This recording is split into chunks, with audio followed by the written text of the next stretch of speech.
face. But somebody tweeted, he tweeted, Hook is a piece of shit, and then somebody tweeted this. Some woman, I dated a 5'8" guy who taunt every jack. Oh wait, I dated a 5'8" guy who taunt every jacked. 6'3" bro he met until they pulled their first back to beat him up. Whereupon my ex would go, hey, come on. I'm a little guy. I'm just a little guy. No, it's just also my birthday. I'm a birthday boy. It somehow always worked. And then Stokely just quote tweets it. Fuck you.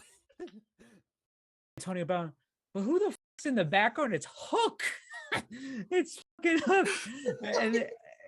And then he's getting twerked on by some fucking broad. My t-shirt money is now in the ass crack of some fucking stripper. So thanks, Hook. But I don't.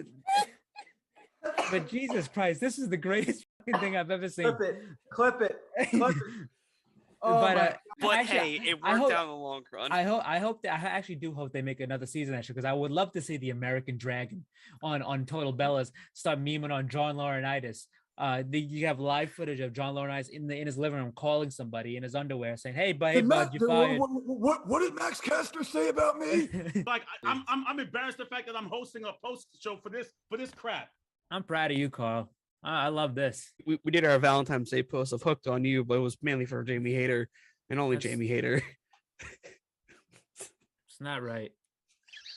It's not right. I'm trying to build an account and we get this bullshit on the account. Great. But also follow a simp account. Okay. Okay, but here's the thing, because those people, this is networking. We actually follow. You got it was a business decision. It's a business. It's a business. You have to follow these people. This is like following. If you want a stan account, you got to follow the other stans. And when you get big, you get rid of them. You get rid of them after that. It's over with. I open up our Instagram and the first thing I see is Pro Wrestling Simp, and I'm like, what is this? I don't look at that. I don't look at that stuff. Decision. It's a business decision because that guy promotes us, and then when we don't need him anymore, we toss him aside. That's what happens. Yeah, well, we got go fucking slap it on a t-shirt and continue to use the move forehead. Unpretty. This guy just say fucking forehead. What? This guy say forehead. Yes, I did. You think I fucking wouldn't catch that? You think nobody on this program would catch that? But I did. For weird. You almost didn't. For weird. Let's be honest. You almost didn't. Weird champ. Weird champ. This is what we resort to here. All right. Next up. Unbelievable. Five head. Next up, we have. Why people happy?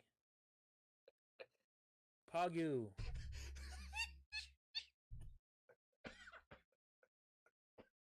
Weird champ. Weird. Forehead. Oh god. Franker faces. Oh. Wowie. Why people sad. What else? Look at how red my face is. What else we got? Let me go on Twitch right quick. Okay. Why? Why do people happy? KW, LOLW, XQCL. All right. The Acclaim promo now. We were backstage. Okay. They're just like, yo, it's not gonna be a triple. It's not gonna be a normal. No, dude, we're gonna do a fatal four-way. Poggers, bro. Thanks for the fucking bits. Fucking damn it! Jump off a roof. Well, they just lost Gunther, so I don't know how that is gonna survive. But what's it called? But the Third Reich faction. That's the Imperium's gonna turn to the Third Reich now. But he posted a picture on Twitter with Sean Dean. He's got his cast and it says justice on it. and then somebody says Hook is some fucking girl says on Twitter, Hook is what? Stokely, I hate your bald ass so much. And then Big Stoke on Twitter goes, wow, Hook will pay for his crimes. It was confirmed that there was a forearm fracture which required a cast. I am distraught. I rolled dice with my left hand, so I'm Please don't make me sue this company, Tony Khan. Please, you know that a portrait of your father that's hanging in your office? Well, once I own this company, I'm replacing it with a big ass photo of James Brown. Yep. Every time you see the Godfather of Soul sweating in a drug-fueled rage at the Apollo, you're gonna think of me. Sounds pretty miserable, bro. Do the right thing. Punish this little bastard Hook and write me a fat check. By the way, here's a photo of me with my best friend Al Sharpton. It means absolutely nothing, by the way. Blushing face. But somebody tweeted, he tweeted, Hook is a piece of shit, and then somebody tweeted this. Some woman, I dated a 5'8" guy who taunt every I dated a 5'8" guy who taunt every jacked. 6'3" bro he met until they pulled their first back to beat him up. Whereupon my ex would go, hey, come on. I'm a little guy. I'm just a little guy. No, it's just also my birthday. I'm a birthday boy. It somehow always worked. And then Stokely just quote tweets it. Fuck you. Tony Brown, but who the fuck's in the background? It's Hook. It's fucking Hook. And then he's getting twerked on by some fucking broad. My t-shirt money is now in the ass crack of some fucking stripper. So thanks, Hook. But I don't. But Jesus Christ, this is the greatest fucking thing I've ever seen. Clip it. Oh, but actually, hey, it worked out in the long run. I actually do hope they make another season actually, because I would love to see the American Dragon on Total Bellas start memeing on John Laurinaitis. You have live footage of John Laurinaitis in his living room calling somebody in his underwear saying, "Hey, bud, you fired." What did Max Caster say about me? Like I'm embarrassed the fact that I'm hosting a post show for this crap. I'm proud of you, Carl. I love this. We did our Valentine's Day post of Hooked on You, but it was mainly for Jamie Hayter and only Jamie Hayter. It's not right. It's not right. It's fucking trying to build an account and we get this bullshit on the account. Great. But so follow a simp account. Okay, but here's the thing, because those people, this is networking. This is we actually networking. follow. You got it was a business decision. It's a business. You have to follow these people. This is like following. If you want a stan account, you got to follow the other stans. And when you get big, you get rid of them. You get rid of them after that. It's over with. I open up our Instagram and the first thing I see is Pro Wrestling Simp, and I'm like, what is this? I don't look at that. I don't look at that stuff. It's a business decision because that guy promotes us, and then when we don't need him anymore, we toss him aside. That's what happens. Yeah, well, we got so fucking slap it on a t-shirt and continue to use the move forehead. Unprettier. This guy just say fucking forehead. Switch. What? This guy say forehead. You Yes, did. I did. You think I fucking wouldn't catch that? You think nobody on this program would catch that? But I did. For weird. You almost didn't. For weird. Let's be honest, you almost didn't. Weird champ. This is what we resort to here. All right, next up. Unbelievable. Five head. Next Poggers. up, we have. Why people happy? Pagu.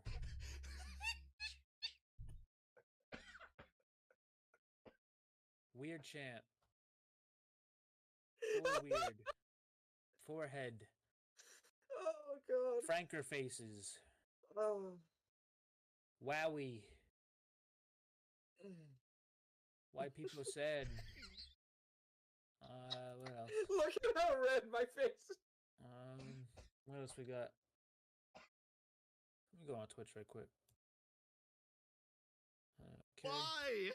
Why? Why do people happy? Keck. W, LOL W, Oh. XQCL. All right. The Acclaim promo now. We were backstage. Okay. They're just like, yo,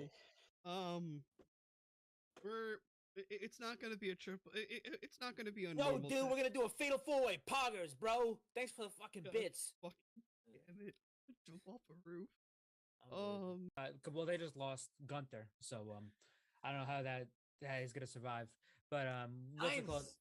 But the Third Reich faction. That's the Imperium's going to turn to the Third Reich now. But he posted a picture on Twitter with Sean Dean.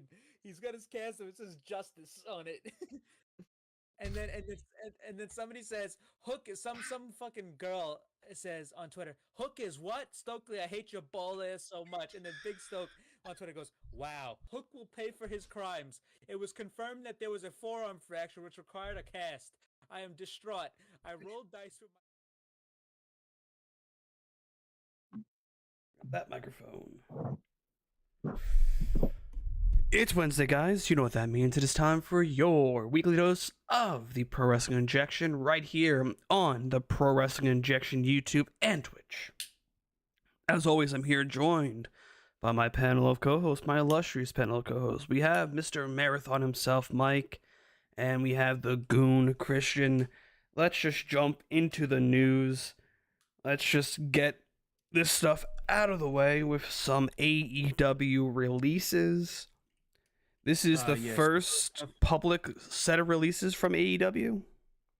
Well, yeah, first like batch of them. Like a group of names. There's obviously been AEW releases before, but it's usually every now and then, or individuals, or they'll let their contract expire, which it really isn't a release, but that's usually the case. That's pretty much what this one felt like, because all of them immediately became free agents.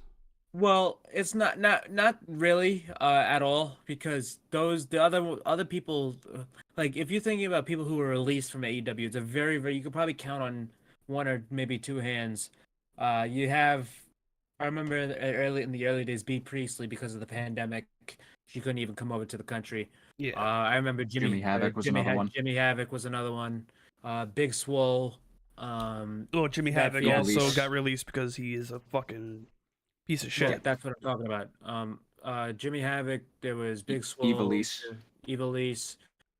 Yeah, those are just to name a few. But those were releases due to circumstances. But everybody else who's ever exited the company, like Cody, like even Jade, Pillman Jr. I'm just naming off the ones who went to WWE because it was the easiest one to remember. Even Santana. Just recently, those guys' contracts expired, and that's what Tony usually likes to do. He doesn't like firing people. He likes to let their contract lapse and just not renew it, which makes sense. But this is the first batch of talent releases where there's actual cuts. That's been confirmed, and a lot of most of these cuts aren't anything major that is going to affect the product. Literally the most shocking cut here was a ring announcer. So just going down the list here, as I said, I guess we'll start off with the most shocking one, which was Dasha Corrette, she was obviously the ring announcer for Collision, and she did that up until the last Collision episode. That one is the only one that, to me, that came out of nowhere. I know they signed this other woman, Arcady, who she's been doing ring announcing for Ring of Honor, so I don't know if they got her for cheaper, and they just said, well, we already paid Dasha too much, and we're not gonna get rid of Justin Roberts, so that could have been a money thing. And it was said that this was for like a company type thing to save money. It didn't say budget cuts because they're not really on a budget. It's just to save money and to do right by the talent, because most of these talents they were not using, and I mean, there's a lot of great talents on this list, but realistically, they're not going to get any TV time ahead of guys who already are not getting enough TV time as is that should be. But yeah, and most of these contracts were tier 0 or Ring of Honor tier deals where they weren't even like on the roster page, or they never got an All Elite graphic. But besides Dasha, we had Stu Grayson, which that was the first one reported, which the first time he actually didn't get cut the first time. He actually left the first time, but this time he got cut. Then we had Anthony Henry, who he just broke his jaw like a couple weeks ago. I'm surprised they didn't release his tag partner. I forgot who. JD Drake. Well, they use JD Drake a lot. I wasn't actually surprised about that. They actually use him a lot when it comes to Rampage. But Anthony Henry, he got cut. The Boys, which I was surprised. This is the only one that I was also surprised They got about. eaten by bears.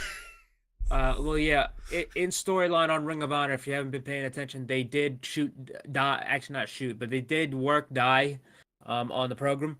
So I mean, I guess they knew beforehand, but I mean, I guess maybe because Dalton could just be on his own, or they could just get two fucking jobbers. That segment They though don't was they have to just, pay shit. just so funny. It Um, was like, wait, so was it a big bear? Yeah. Oh yeah, man. so they died. So they died. I need to scroll on Twitter and see yeah. if I could find that clip. I'll send it to you. Gravity, who I actually didn't even know was under contract. Same. Gravity, he did a couple matches, mostly for Ring of Honor and Rampage. Slim Gravity, J. he got cut. Jose, the assistant, he got cut. He was with Roosh. That was see, I understood this one, even though it's like, that was the thing about Jose. Like, I never knew who Jose was beforehand. Like, and like, he just showed up one day, and it's just like, oh, okay. That's Jose. I had no clue who he was before he showed up in AEW, and I was like, okay, it's just Roosh's manager, and Andrade. It was Andrade and Roosh's manager at the time. I'm like, all right, cool, fuck it, Jose. But I mean, he wasn't really in. I mean, he was fine what he did, but he wasn't really integral to what Roosh and Jalistico and Preston Vance were doing. So Jose's gone. We had Jora Joel, who I don't think wrestled since Elevation ended. He was a part of the Hardy family office back in the day with Matt Hardy. I remember when he got signed, they were about to get like a TV deal in India, and he was the only Indian talent that they were working with at the time. So I think that's the reason they signed him. But then I think shortly after is when they got Satnam Singh, and Satnam Singh was always going to be more of a priority than George Joel. And George Joel hasn't been seen, I don't think, for about a year and a half, 2 years. I think since Elevation ended. Slim J, who he did a lot of stuff on Dark, Ring of Honor in the early days of the Tony Khan era of Ring of Honor. So he got cut. And the last one, Parker Boudreaux, who had a lot of potential going into WWE, which they got rid of him. And then AEW picked him up, tried it out, didn't work. He was with Swerve for like a couple of weeks when they were the Mogul affiliates with fucking Trench. That was, I mean, Trench is going to be a fucking trivia question one day when it comes to AEW lore. It's almost as bad as Mel, if you remember that. Oh, Why? And the makeshift straight edge society. Fuck yeah. Well, listen, fucking, listen. The AEW lore. If you don't remember fucking Mel and Trench, you fucking what are you even doing, bro? They shaved that poor girl's head on national television and did fuck all with her. Well, I would do the same thing. She got paid. True. I mean, if you paid me to cut this, I might. Just saying. She got paid. She's not. I believe she's out of wrestling. I think Brandy said that in like an interview, like a while Honestly, ago. I'll be honest. I forgot Parker Boudreaux was even under contract. Well, Parker Boudreaux, he actually literally like 2 days ago, he showed up in AAA to do like an angle in AAA, and he said, "Yeah, I'm still at AEW in AAA," and then the next day he got cut. But he was never really good in the ring. He just wasn't there. I mean, he had a ton of potential due to his look. I mean, everyone called him Baby Brock Lesnar before he even fucking wrestled a match in WWE before he was in NXT. But yeah, those are all the names that were cut from AEW. Nothing major besides Dasha, really. And it's not like it's gonna shake up the. I mean, this is not gonna make a visible difference on the product at all. Like, besides hearing a different ring announcer on Collision, that's really all there is here. Yeah, and But shout out the to your guys, like the OG Nick of the Pro Wrestling Injection. He basically said in the chat, like, and we kind of all agreed with this, how we were surprised that it took this long for them to start doing this. And the reason for me that I believe that this happened, and I think it makes the most sense why, is because this company just gave Will Ospreay, Mercedes Moné, and Kazuchika Okada fucking at least 7-figure, 8-figure deals. Mercedes, I believe, got 8 figures. and as Okada and Ospreay had to get 7-figure deals. All these guys' contracts, combined, probably don't even sniff even half of what one of those guys got. So it's literally like a means to an end. I would like you could call it a budget cut, but I don't really because it's not like they're on a budget. It's not really a budget cut. It's just kind of just saving money. And they don't have none of these talents have non-competes, and they wanted to do and it was nice that they wanted to do right by these talents and say, hey, listen, we're not gonna keep you here. Just you can go work straight away. So that was pretty cool, but that was the AEW releases. Nothing major, but yeah, I mean, when you start giving guys a lot of money, when it comes to major names, and we're about to get into another major signing coming up, that are going to be paid big bucks by this company.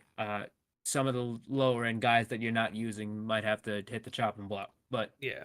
it is what it is. That's what happens. It's a business. It's not like I mean WWE's. I even looking back at like WWE's releases back in the day, back during the pandemic. Yeah, was it shitty during the pandemic? But as we've kind of like moved forward, it was actually very understandable to an extent. Like some of them, like even back in the day, it's like, well, some of these guys weren't being used. It was probably it was shitty because it was in the pandemic and they probably could have waited, but these guys weren't being used, and you know what? It probably did much better for a lot of these guys than you would probably ever see. Like look at Matt Cardona, who was just on Collision. I mean, if that guy never got released by WWE, you think he'd be doing whatever he was doing right now? The guy's probably the hottest name on the indies right now. But He yeah, helped, it happens. He helped GCW tenfold. I'm not even just saying GCW. I mean, fucking the indies. He's the face of the indie scene, right now. Oh yeah, Matt Cardona. But and yeah, Mike has just saw the video that I sent him. Yeah, but anyway, moving off the AEW releases, we had a report saying that, which this was actually yesterday is when I think it was yesterday that this became official, but the Motor City Machine Guns are officially free agents. They're out of the contracts from TNA. We spoke last week about how they had a send off. The talent in the locker room had a send off for them, like an emotional send off. So that didn't sound like they were going to resign. But the thought is, and the expectation in the TNA locker room is that the Motor City Machine Guns are going to be AEW bound, which that would be a huge boost to the tag division. The Motor City Machine Guns are one of the best tag teams of all time. One of the most underappreciated, underrated tag teams ever. They've been around since the fucking beginning of TNA. Shelley and Sabin have both held the TNA title separately before. As we mentioned last week, we talked extensively about Shelley and him working a regular job as a physical therapist. But I really do hope these guys get paid because they've been around for so long and they've been such stalwarts of TNA that I hope they do get paid big bucks because they deserve it. And I would love to see them in AEW because they could rekindle their feud with the Young Bucks. They could work with guys like Top Flight. They could work with guys like FTR, which they already did at one pay-per-view in AEW. It was a 6-man tag. They could work with the Acclaimed. They could work with the Guns. They could work with the Lucha Bros. They could work with fucking whoever. But I mean, I think it's the right place for them to be if Shelley wants to continue working his regular job. But oh yeah. But yeah. But I don't think them going to WWE is out of the question. Yeah, I mean, I think absolutely WWE probably make a play for him. Shelley has already appeared in NXT twice. Like those were some of the rare times when an outside talent works WWE under their own name and like are acknowledged as like a person of interest. When he worked NXT, when he did when he tagged with Kushida as the Time Splitters, but that's something that is to think about. Like maybe these cuts were in preparation of this because you're signing two different men. You're signing two guys. to a deal, to probably a bigger deal. I'm not saying the Machine Guns are gonna get what Okada, Ospreay, and Mercedes got, Oh, probably but not. it's still two guys, and it's still two guys, and they're gonna get paid fashionably. Mm-hmm. But yeah, I would like to see them if they go to WWE. I think that would be really cool too. Because I mean they're gonna boost any tag division they're in. If they do go to WWE, they're two guys that don't belong on NXT. They've been TV wrestlers for over 2 decades now. So we'll see what happens with the Machine Guns. But in other contract news, WWE wise, this could be a little bit interesting, which I doubt it will end up getting to that point, but fucking with the last 4 years, you don't know anymore. But Seth Rollins, Becky Lynch, and Drew McIntyre's contracts are due to come up. Drew has yet to re-sign. Becky Allegedly. and Seth. No, that's actually been confirmed that he has not re-signed yet. By him. But Drew would be the most likely one to leave. He's not leaving. He's doing the best work of his career right now in WWE. He's been excellent in this feud. He just had a great TV segment with Punk and Seth Rollins on Raw.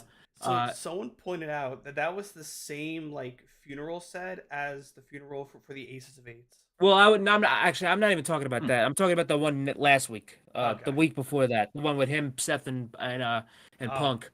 But I mean, Drew's doing the best work of his career right now in WWE. He's got a ready-made feud with Punk. He might win the title at WrestleMania. He should not be going anywhere.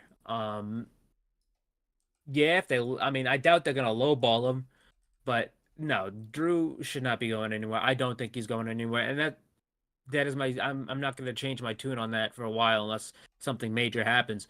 But also Becky and Seth, they're not going anywhere. I mean, come on.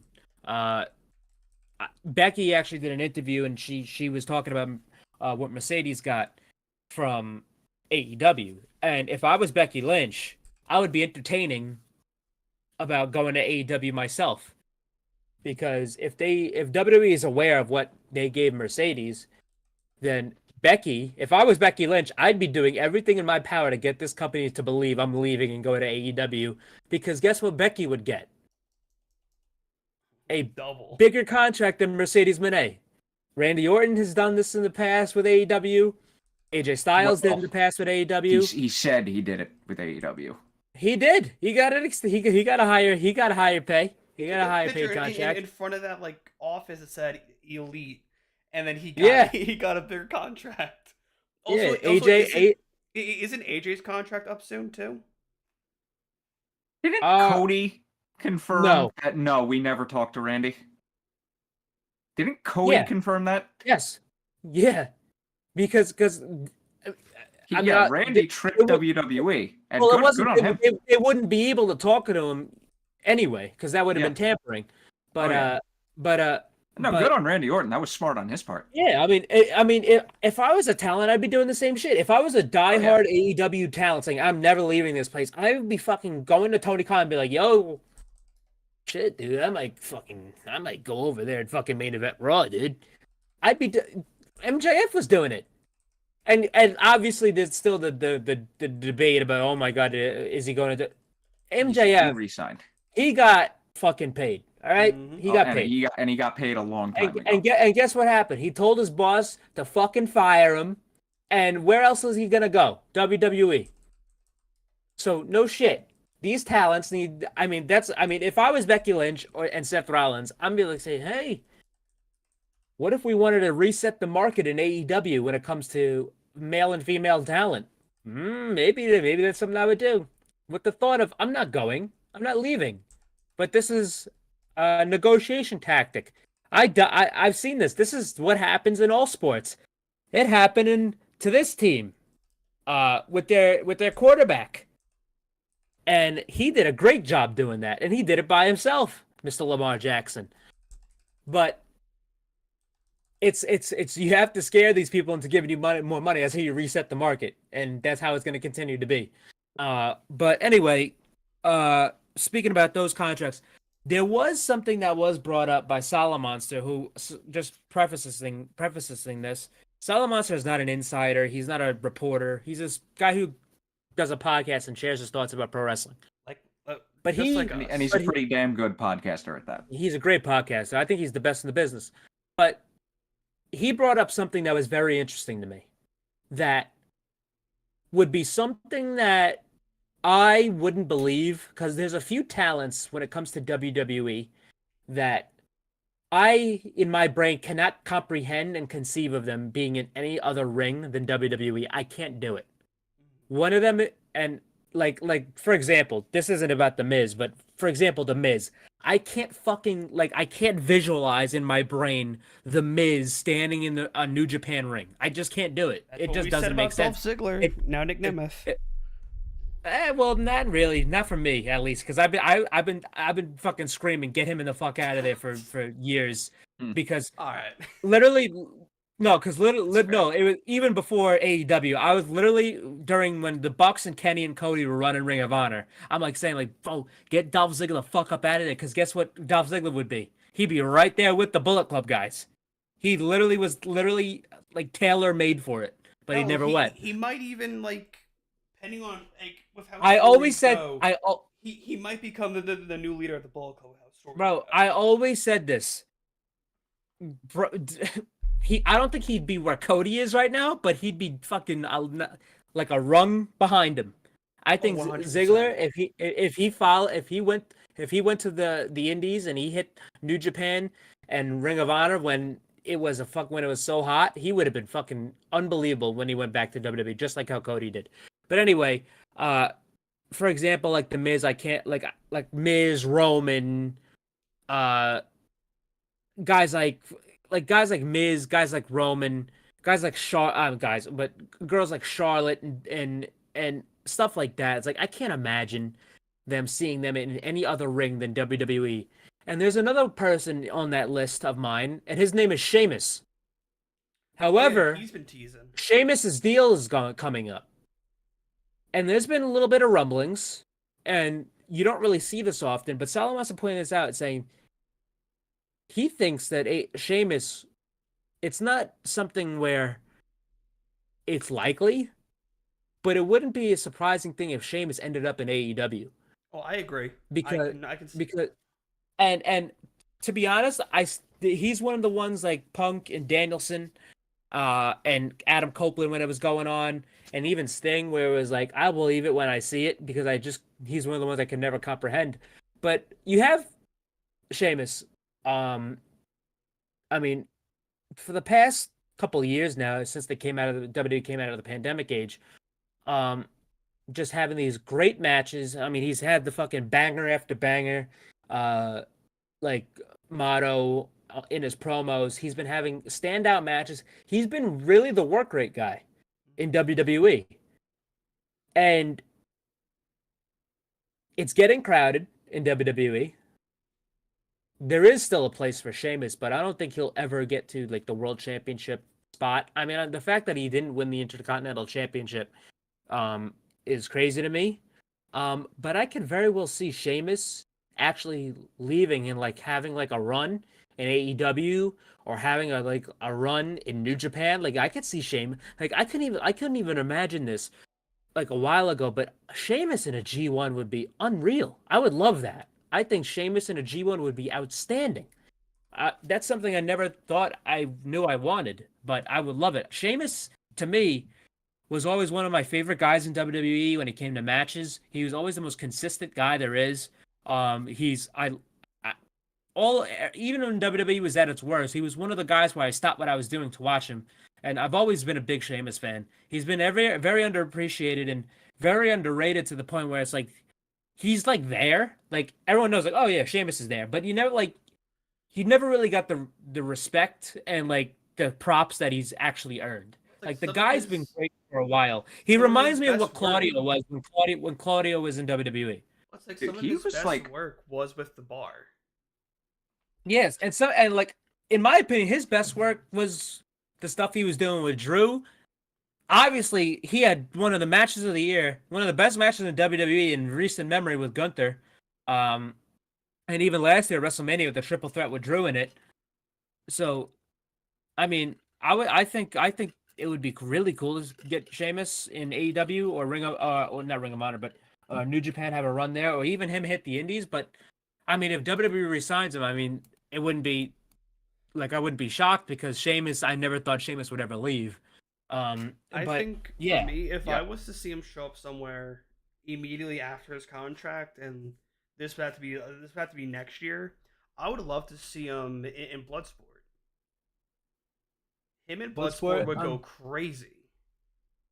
Dude, I still remember like watching in 2011 with him. Like they obviously you remember if he was obviously winning matches like going into the 2012 Royal Rumble. And it was like very subtle, but he would just have very good, consistently good matches like week after week. And honestly, he was one of the bright spots in I mean, like outside of the whole like CM Punk thing and like when all that was going down, because 2011 was not a good creative year for them. But those were like he was one of the very few bright spots in the time that I watched WWE. Yeah. But just moving past that, we're gonna keep an eye on that because this is very premature, and you're not gonna start hearing about this when it comes to Sheamus until his contract expires, which we don't know a date of. But as we get closer to wherever that date is, that's when you're gonna start hearing about this. Or it's something where his shit expires, they've re-signed him, and you don't really hear about it again. Or it expires, and all of a sudden he fucking shows up in AEW randomly. Because, as you know, in WWE, if your contract expires, you're free. You don't have any 90-day non-compete. You don't have any of that. But anyway, in other news, we have we have the most exciting and the most hectic news. Not news, but most exciting, hectic time period in wrestling of the year. It's WrestleMania week. Oh, Jesus Christ! It's always hectic, and there's a lot of shit going on. Yeah, it's WrestleMania week. But WrestleMania, obviously, it's going to be Saturday, Sunday. Programming note for Collision, that's going to go live at 11:30, which is smart because they got fucking March Madness and WrestleMania. I think they're taping it right now because of the Yeah. There's no reason to have that. I mean, just why? Tony's not dumb how enough they to gonna do fucking run a show Rampage against then? WrestleMania. Was that Rampage is on Friday. no? But like, did they film like Rampage before Dynamite then? They filmed it out. I think they filmed it at Collision last week.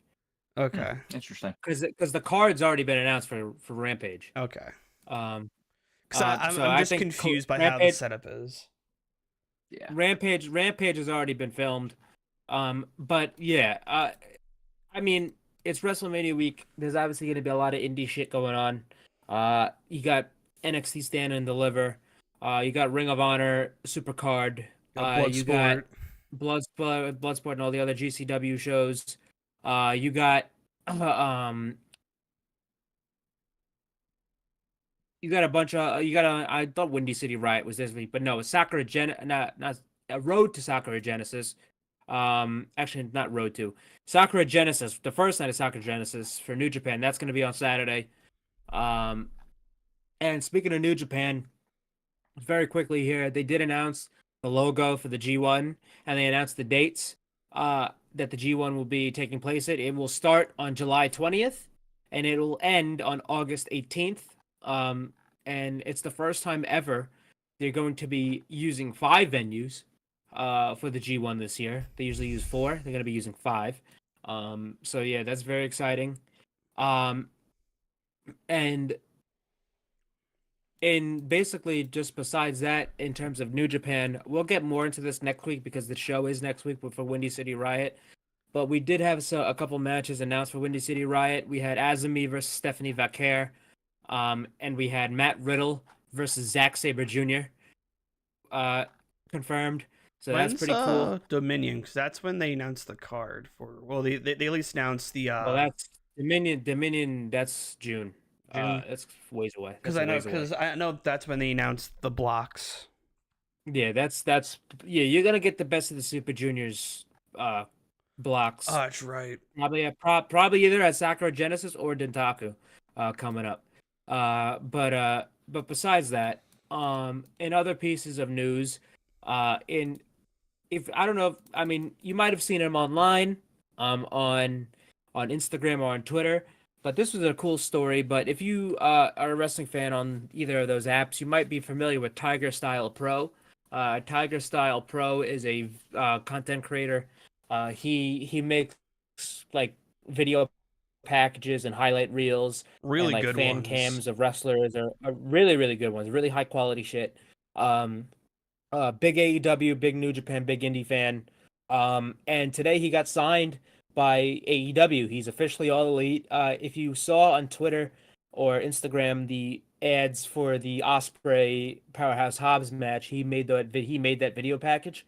And he confirmed it on Twitter. Mike Mansuri, who's the head of production for AEW, he tweeted about it.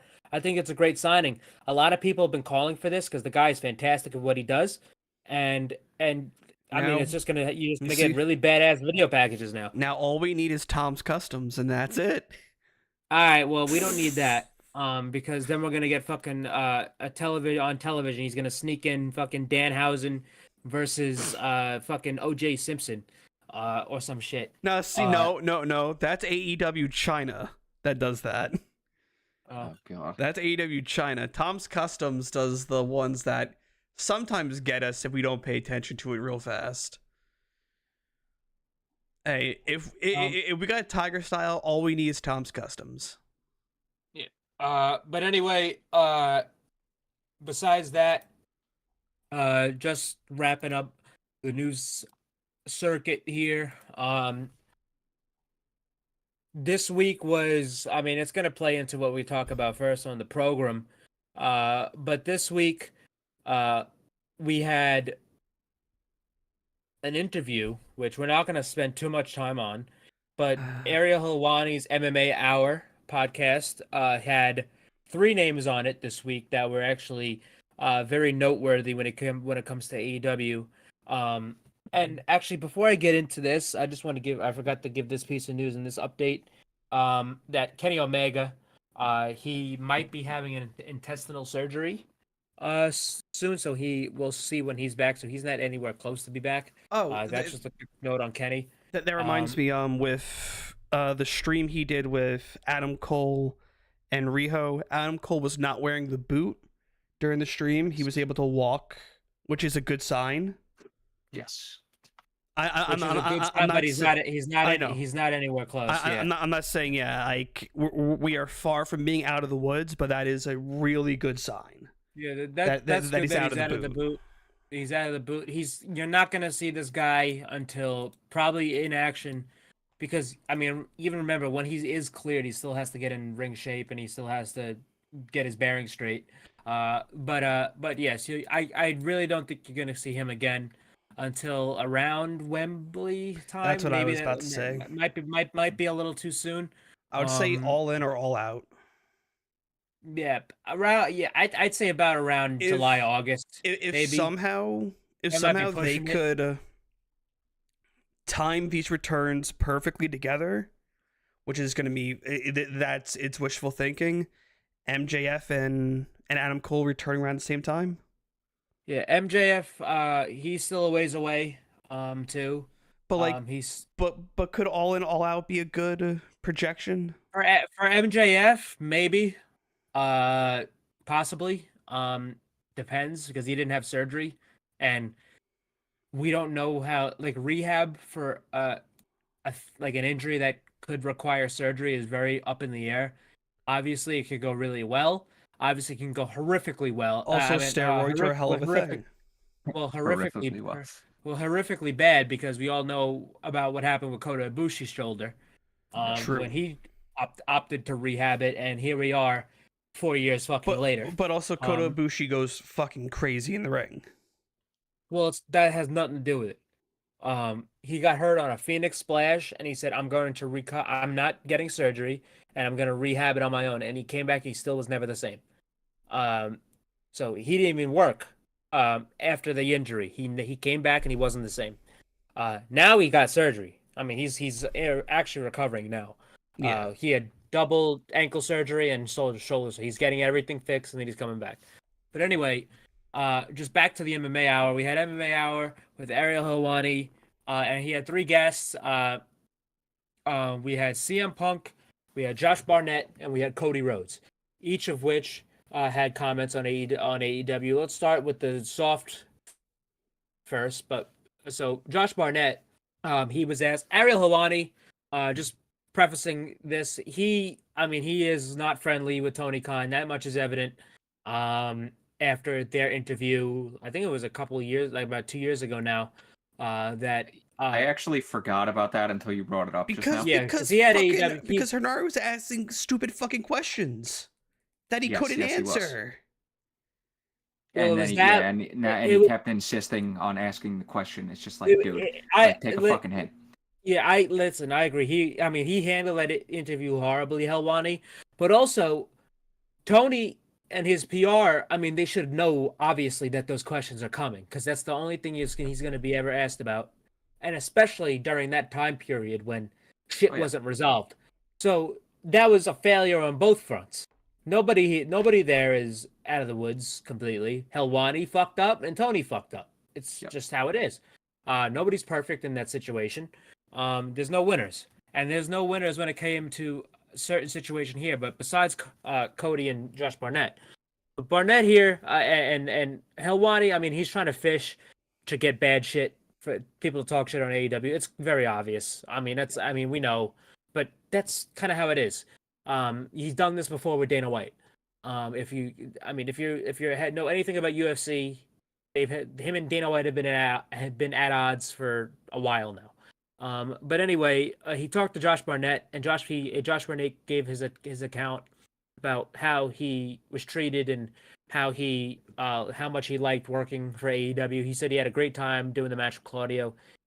There was some nitpicks he would have company-wise, but there was a lot of pros and a lot of cons, and he talked about them, and he said it's a fucking company. It's in its infancy. There's going to be growing pains, but yeah, there's a lot of they can improve on. There's stuff they need to get their shit straight about.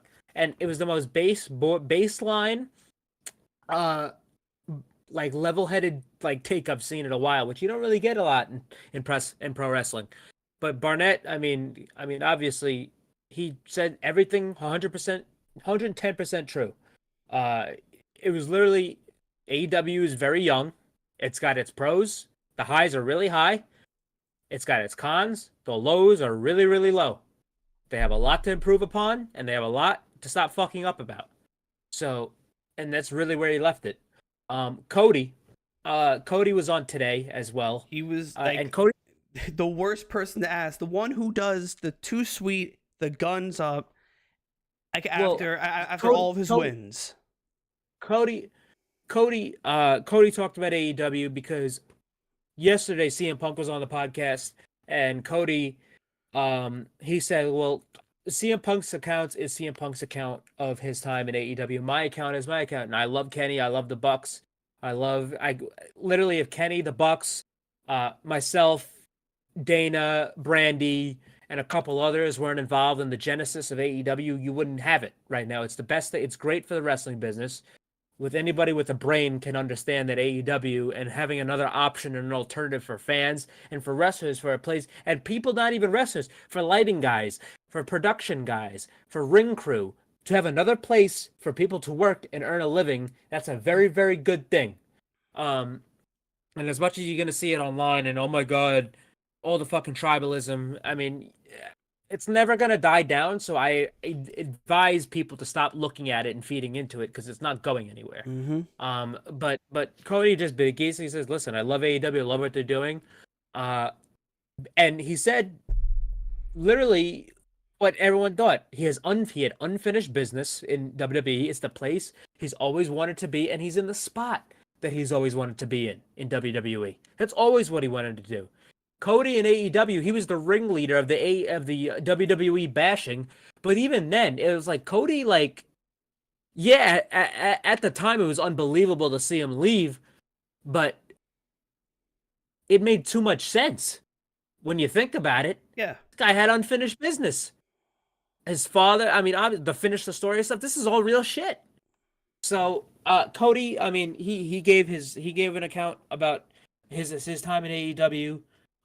He had a glowing response about him, Tony, all the guys, all the EVPs, and stuff like that. But that brings us to CM Punk, who was on the podcast the day before, which this one was became newsworthy due to his account of the All In situation. He didn't talk about Brawl Out because he can't, because he's under NDA. Yeah. But he talked about the All In situation. Which he finally confirmed. He talked about the Jack Perry situation. He talked about events Cole Cabana as well. He talked about the Cole Cabana stuff a little bit. He talked about what he thinks of Tony as a businessman, and he talked about him, how he thinks of him as a boss and as a person. He talked about the company. He talked about stuff like that. He really went in to some of the stuff he didn't like, and the funny thing is, which is gonna get lost because I mean you're gonna see clips everywhere on the wrestling sites, and they're only gonna pick apart the crazy shit. Mm-hmm. But what he said was that he even said, "Listen, I have great memories of my time in AEW. He worked with Sting. He made friends with Danhausen, FTR, Brody King, MJF, Darby Allin. He gave positive remarks, and he says that he even said himself the positives outweigh the negatives. But but nothing new was really learned from what we've already talked about on this show.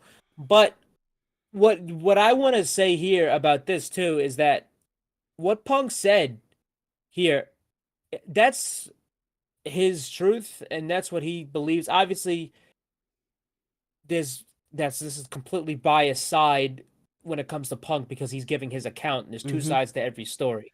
Tony Schiavone even gave his account. Well, yeah, it's his partial truth of it's like this is what listen. Happened. I'm not gonna believe what everything Punk says. Obviously, as if the Young Bucks or Kenny were sitting on that podcast saying the same stuff. On the other side, there's two sides, and somewhere in between lies the truth. And we'll never know it. We already know mostly of what went down, of what we assumed of what went down. But it's over. It's been over, and it's going to continue to be over. And I said this before. This is the new Montreal Screwjob when it comes to just talking-wise. Not obviously of what happened with those situations. They're nothing alike.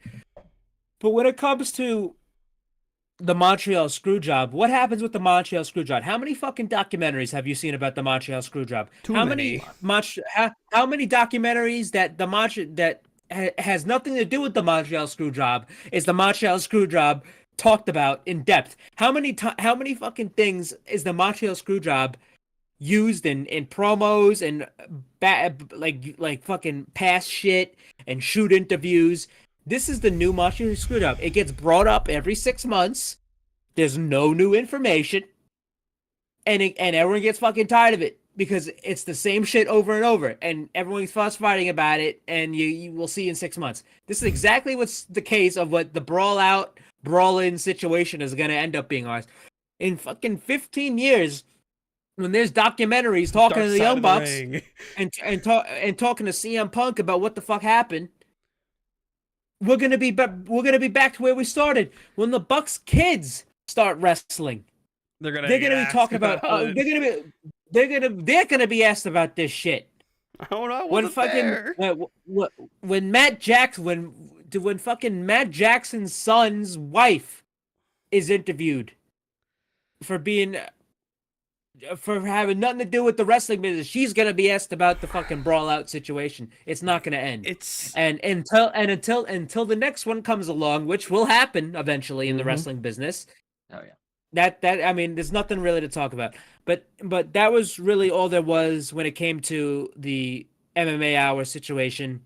You're only gonna see the tribalism and the stupid shit that's going on online. The tribalism stuff of saying the people who say like enjoy what you enjoy are the AEW tribalist, which is stupid to say. Well, I mean, what do you want? He's a company guy. All right, let's guess what? If he was in guess what? If he was in AEW, he'd be saying a different thing. This is just how it goes. But just ending on this, you're gonna see a bunch of bullshit.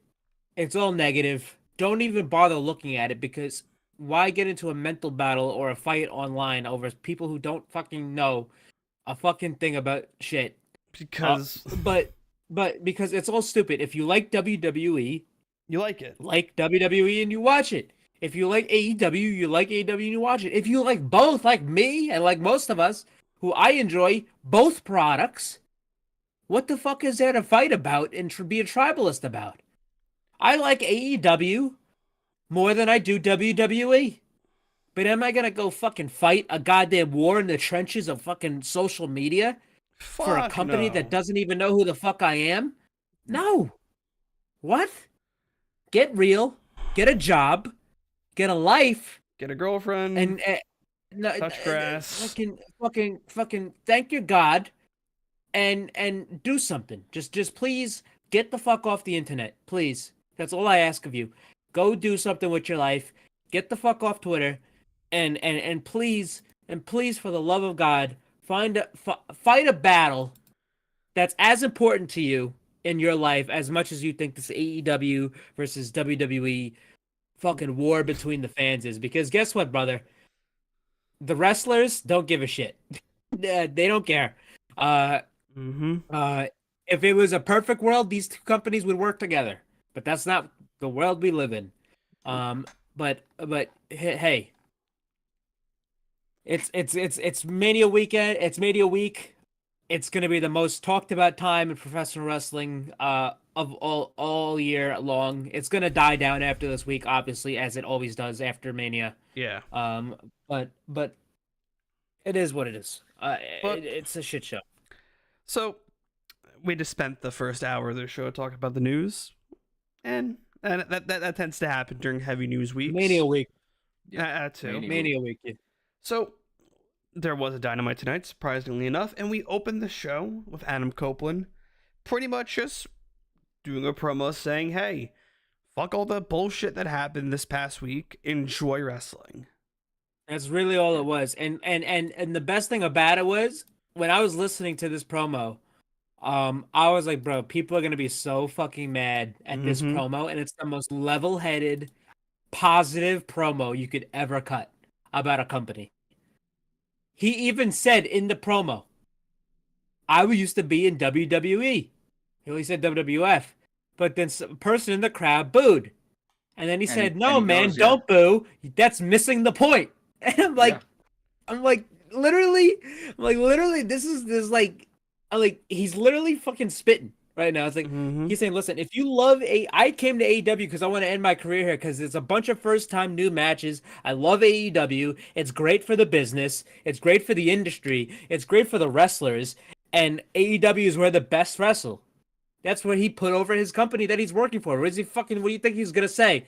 Hey, I'm in AEW, but I think the best wrestlers are in New Japan. I think the best wrestlers are in TNA. I think the best wrestlers are in WWE. He's not fucking saying that. He's going to say AEW because that's where he works. They pay him. But this was an excellent promo. It was people are going to say it's a rah-rah speech or, oh, Tony sent them out there to respond to Punk. There was a response to Punk in this show, but it wasn't this. This was a level-headed remark from one of the most respectable nice guys in the business. This literally all this was, and you have people shitting on it all over on social media. Right? You see it. I mean, it's all over the place because people don't have a fucking brain in their head. But literally, this is the most untribalistic fucking promo. But people want a fucking straw man and a fucking bad guy to fight. So they're gonna turn this into, oh my god, they sent them out there to do this. No, literally, this is just a guy speaking his mind. And if wrestling fans weren't the complete scum of the earth and completely fucking retarded and mental patients, they'd see that this was just a fucking pretty good promo. That's really all it was. And he brings out Will Ospreay. He said he put over Will Ospreay as the next big thing in AEW, which I got news for you. He is. Will Ospreay, or as he said, Will Ospreay. He said Will Ospreay, but I So will say many this: Will times. Ospreay. I'm gonna tell you Yeah. something. Will Ospreay, in my opinion, is the best wrestler in the world, and he's gonna be the champion in this company in less than a year. But Ospreay comes be. out. He shakes Copeland's hand. He points at his TNT title. He's like, "Hey, Their he ain't match fucking is going to fighting for be that title." fun. Their match But it's not going to feed, but their match is going to be fun. well, that match isn't gonna happen anytime soon. Well, I know that. He pointed out the title.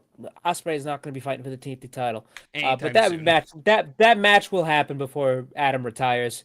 But yeah, we had a battle of wills here in the Don Callis family between Powerhouse Hobbs and Will Ospreay here with Don Callis on commentary. And I thought this was an excellent match. Mm-hmm. Oh yeah. I mean, it's a Will Ospreay. I mean, Ospreay can do no wrong. I mean, Will Ospreay's fucking baseline like standard match is like one of the best things you'll see. Fucking the bruv, the guy's fucking pretty good. And I got my bruv shirt on right now. Bruv is fucking- over. Also, the bruv, he is I- insanely over right now. I love how ever yeah. since like after Wrestle Kingdom, he now has the crowd doing the Ospreay chant in between the I mean, yeah, it was great, and I was very happy that the American crowd took to it as fast as they did, because it took the Japanese crowd a bit. yeah, because it took them until that Wrestle Kingdom really to it wasn't even that. It's because if you didn't, They couldn't chant. a lot of people didn't know is that they cut like a little sliver, like a middle like part of his song out. So like when he like his entrance, like that little like die down before it goes to the Ospreay. That shit never happened in most of his New Japan matches because his entrance was already done before they got to that spot in the song. So they cut out a part of his music so they could get to that spot in the song. So that his entrance isn't that long. So that was a really smart change, and it doesn't really take anything away from the entrance. It just makes his entrance better. But this was an excellent match here between him and Powerhouse Hobbs. This is one of the best Powerhouse Hobbs matches I've ever seen. But 100%. that tends to be the case when you're in the ring with Will Ospreay. But this was a great match. The fucking Ospreay, he hits the leap of faith, which if you didn't see, he did an interview with IGN about his love of Assassin's Creed and how it inspired his career, and how he was actually supposed to do stunt work for the Assassin's Creed movie, the second one, but the second Assassin's Creed movie never happened. And also Assassin's Creed's been tweeting about him a lot. They're basically they sponsored his last match with Michael Oku. He had a whole fucking Assassin's Creed Valhalla entrance. The guy's literally Kenny, but instead of Final Fantasy VII, it's Assassin's Creed, which that is a little bit of a step down. But I mean, they can't all be winners. That's just bias, but got it. It's not bias. The Square Enix just put out the greatest game ever to fucking be ever made. It's like how Adam I'm Cole- biased towards No. Borderlands. Adam Cole was on stream crying at the game for the second time yesterday. I did watch that. He was crying. He shed a tear. I'm not even kidding. Guy cried twice during this game, and guess what? He's gonna cry 2 more times because there's 2 more fucked up scenes that he has to see. He has yet to see, but he's almost done with the game. He is almost done. Britt Baker doesn't exist anymore. I've been loving watching Adam Cole stream because he's playing the entire game on stream, and it's like this guy's got his priorities straight, brother. This guy has his like Britt will post something, she's like in a different state. Gives a fuck, dude. This guy's gaming. He probably does rehab in the morning and then gaming in the afternoon. Motherfucker, Let this the guy's man streaming. be. This guy's streaming like 4 or 5 hours a day playing Rebirth. And I'm like, this guy is locked in. He's locked in. He's got his priorities straight, and this is why he's my goat. I fucking love him. Him and Kenny, god damn it, my goats, bro. They're gaming. They're gaming. The boys are gaming, and they're playing the best game of all time. But anyway, and that's not a biased take. That's just actual fucking. That's literal fact. If you play the game, if these 2 fucking bums that I'm a co-host with would play the game, they would know as much. But anyway, Give me time. no, there is no time. You're gonna do it now. When I started Now. getting 10 paid years from to my watch The job, Hangover. Okay. it took you 10 years to I don't watch give The a- Hangover? It really Fuck did. you, man. Oh, I've great never watched fucking- that. great I've never movie. watched that show. I've never watched that movie. You know why? Because You I've need been to too watch that busy. movie. Because I've been too busy playing Final Fantasy VII and learning my lore. So get on it, bitch. But anyway, Ospreay, he hit the leap of faith, which is a reference to Assassin's Creed, on Hobbs, and he kind of hit his head. I got scared. I thought, like, oh shit. Oh yeah. Is this guy, Oof. I'm like Sammy Guevara, Jeff Hardy. Like, is this guy concussed? But watching it again, the angle looked like he got hit in the head. But literally, as his leg came down, like the crease of between his knee and his shin, like on the other side, it literally just missed him. It looked like it hit him, but it didn't. And then he hit the hidden blade. Ospreay, I think Ospreay knew that he hit him high. So the way he hit the hidden blade, he protected Hobbs in the finish. He hit the hidden blade in his chest. If you watch it again, the camera got it really great because it looked like he hit him in the face. Hit him right in the chest. With the hidden blade. Ospreay did an exceptional job. Just in case he fucked up. Yeah. Yeah, exceptional job protecting him in that finish. And after the match, Hobbs and Ospreay were a little bit at odds, but that's just how Hobbs is. And fucking Callis is like screaming at him, "Stop, stop, stop! He's the golden goose. He's the golden goose." So that was pretty funny. But yeah, I thought this was an excellent match. Ospreay's going up to the ramp, but here comes Bryan Danielson for his match, and right we go to commercial right after we start the match between him and Lance Archer, which that was announced today, and I'm like, that's a hell of a match to announce. Danielson and Lance Archer. I don't think we've ever seen that before one-on-one. We've seen it in tag matches or 6-man tags, but this was another great match. Obviously they wanted to set a tone here with both these guys. Both men wrestled Shibata. Both men wrestled two big men here. When it came to Hobbs and two of the bigger guys on the roster. Both men have either worked or wrestled Suzuki. That's worked with or wrestled. Well, yeah, but I'm talking about recently. Like this little between their storyline, because they made a point to, Ospreay's doing this thing where like, whatever you can do, I can do better, when he wrestled Shibata, and then we have two big men. But yeah, this was excellent. This is another great match. Danielson won with the two Bisaiko knees. Great match between these two. This is a long Lance Archer match. This is the longest Lance Archer match I've seen since he wrestled Okada in the G1 a couple of years ago. But yeah, great match. Archer. He's one of the most underrated guys they have. Archer is one of the best big men that I've ever seen. Guy's just so consistent. He's not like a fucking slug in there. He's not like one of the big guys like sloughing around. The guy can move. The guy can do a lot of shit that a lot of big men in this business can't do anymore. But yeah, very good match between these two, and this is just setting up more stuff for Dynasty, which is about 2 weeks away now. 3 weeks actually. 18 days. Yeah. 9 days times 2. Yeah, 9 days. We're not there yet. That's why I said times 2. But anyway, we have Hook next and up Jericho. we have Lionheart, Chris Jericho, and Hook came out the heel tunnel. Keep in mind,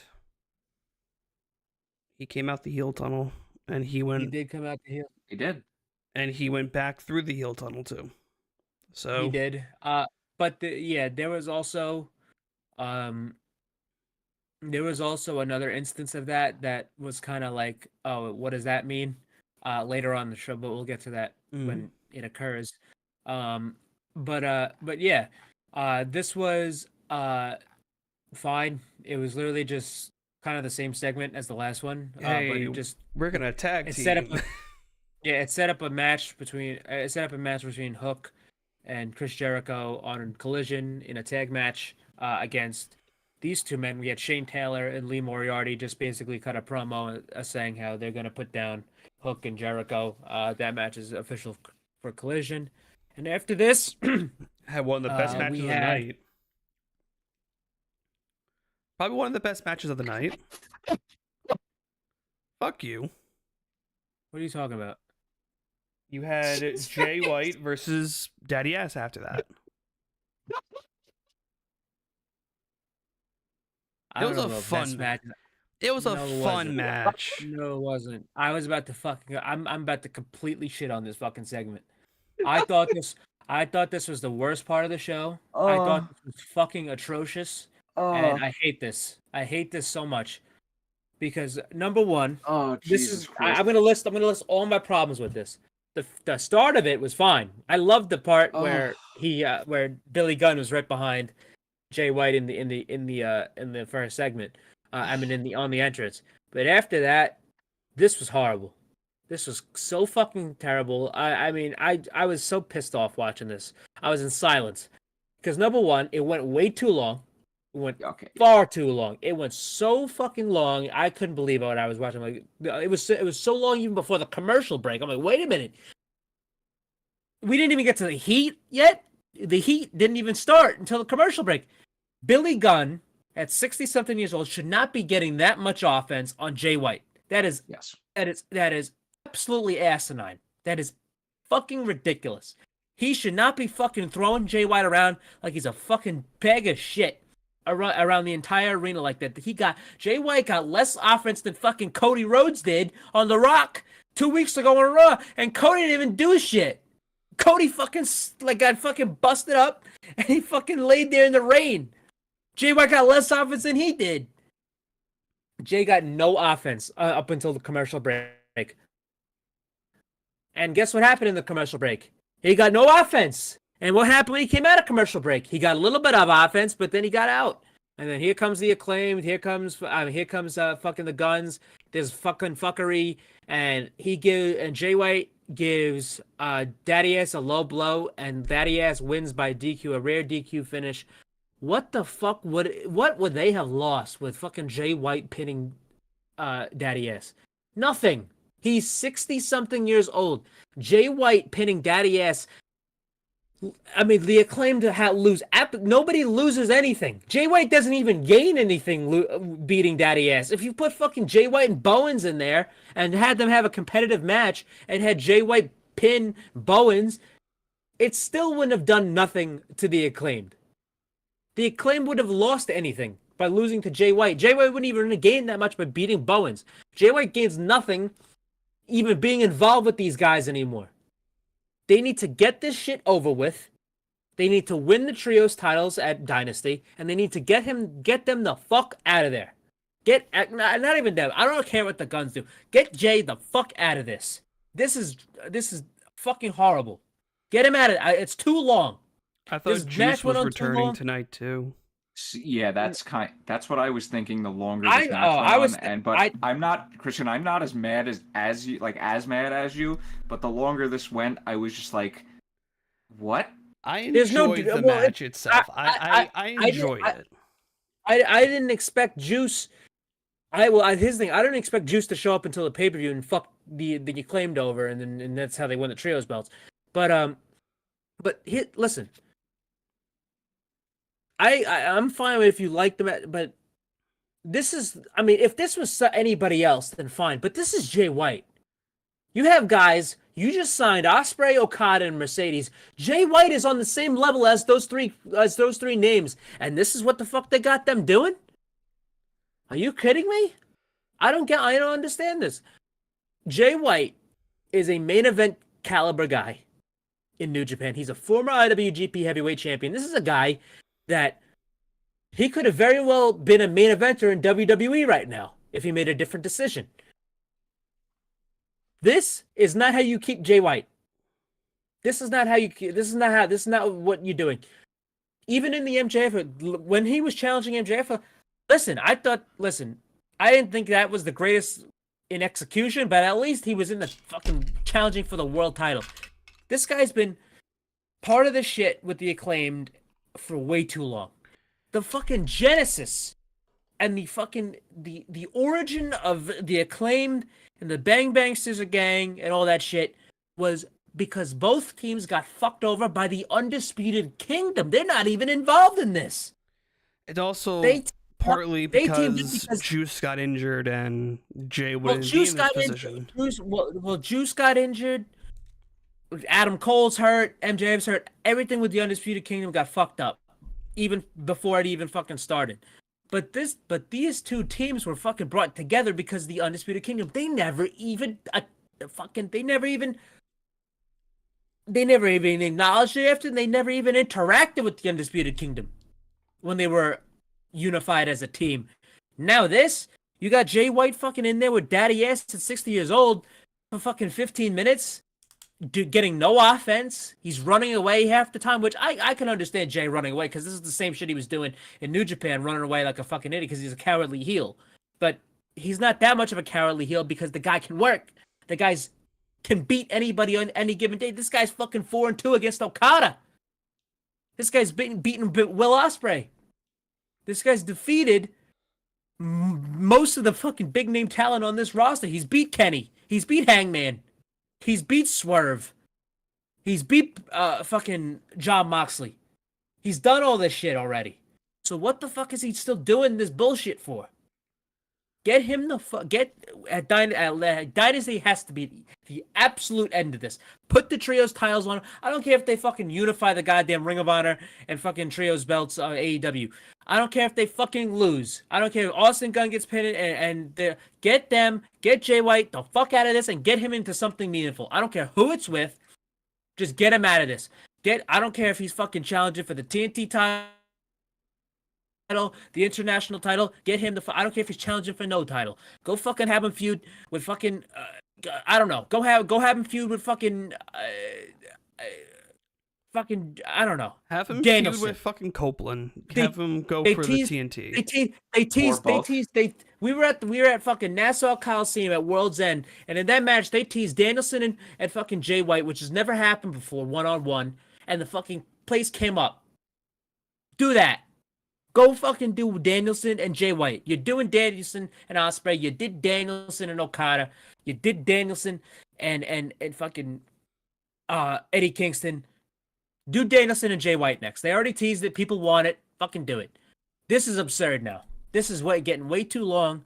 And the fact that Jay got so fucking piss poor offense here. Jay's entire run. Darby even said in the promo, so what has he done? And it's not his fault. It's the booking. Jay White needs to be treated like how Ospreay's being treated, how Okada's being treated, how fucking even when they came in, even when he came in, Adam Cole was treated. This guy, you don't want to play around with this. I think the only reason why Jay is in the position he is because Juice got hurt.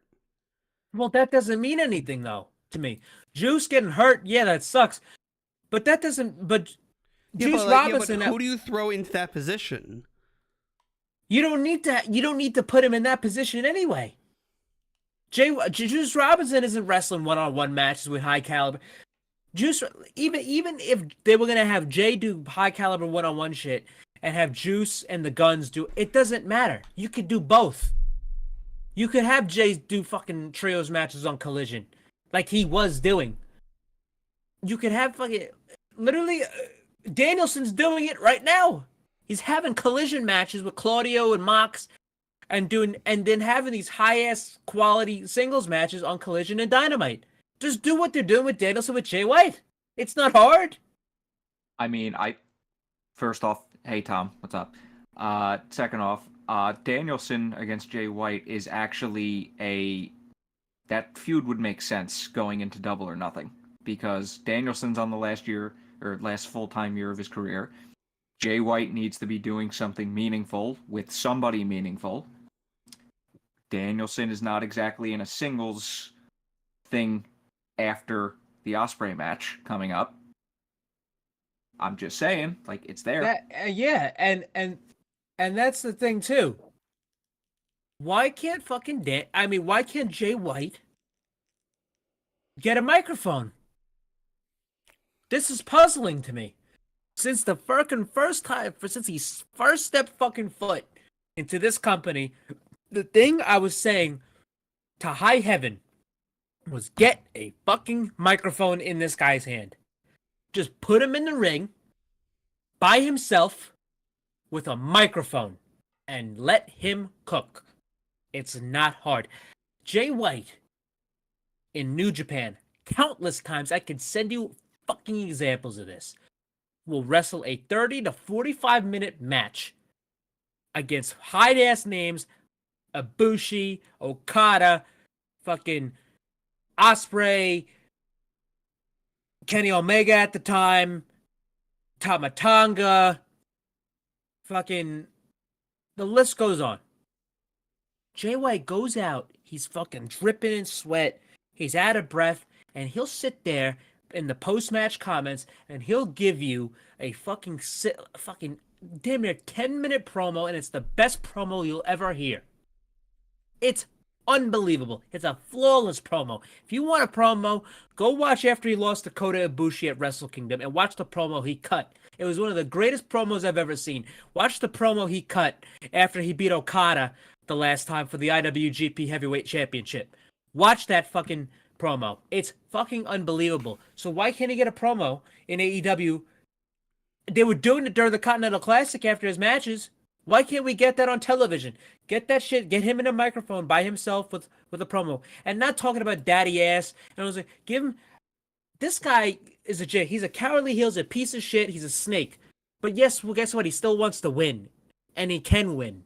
He could beat anybody on this roster on any given day. Mhm. So give him a microphone, let him fucking go in on Bryan Danielson and get this shit back on track, because what he's doing right now is nonsensical, and quite frankly, it fucking sucks that I have to watch this guy fucking go just do this shit that is so far beneath him that he I mean I gave this a pass for a while now, saying okay, maybe they'll get back on track, because I went during the Derby stuff, I'm like, okay, him and like even that Derby, I'm like, okay, they're aware of it and they're gonna get this shit fixed, but it hasn't. So this needs to be fixed, and they really need to get right on terms of Jay White, or I don't know. I really he should take his talents to WWE. It's like After Dynasty, go ahead, Zach. No. You first. Oh, thank you. I was gonna say, after Dynasty, have Danielson come out on Dynamite the night after, say something that will, be thought-provoking, and just have the sting hit, have Jay White come out. You could literally course correct right there. Well, That's literally, it's that easy. well, no. It really is. To piggyback off of your idea, you could have Brian come out and be like, "I just beat one of New Japan's best," and then cue the Shing from there. But like, I would 100% see your criticisms, Christian. I just enjoyed the match because I love matches that go all over the place in the arena sometimes. Oh, I like that too. It's just, I'm kinda in the middle. This was way too long, and Billy Gunn. I would 100% see too much offense. Yeah, I agree with it being too long. I think personally, for me though, outside of the tag match, it was one of the best matches of the night for me. That's just me though. Disagree. And the thing about this is, the thing I'm liking about this though is that Tony's gonna hear it. Because if you look at the comment section of anything that involves Jay White right now, or review, it's people fucking saying, echoing my sentiments on this. This shit's got to get back on track. I mean, I don't know if it was ever on track to begin with, but they need to get that shit right with Jay White, because I mean, you got a guy that could be a face of your company, and he literally could be the top heel in the business, and he's not doing anything. He's not doing anything, and what he's doing isn't very good, and that's not his fault. Yeah, I love how we all kind of have like three different like viewpoints. Like you two are on like polar opposite sides, and I'm like somewhere in the middle. So it's very rare that we get that. Yeah, and I understand why, because I've watched Jay White since he was a young lion in New Japan. I've watched him since he was a fucking ring boy, setting up the goddamn steps for the guys that come into the ring in New Japan before we even knew the guy's name. And when he showed up in New Japan, and when everyone hated him when he first started, and I was watching him be like, yo, this guy's actually pretty cool. He's pretty good. And then he transformed into the best fucking worker and the greatest character in New Japan for a long time. And the shit he was putting out and the fucking type of character work and promos he was cutting, to watch him do that and to just be doing nothing, it's like, dude, this is fucking bullshit. This has to stop. Yeah.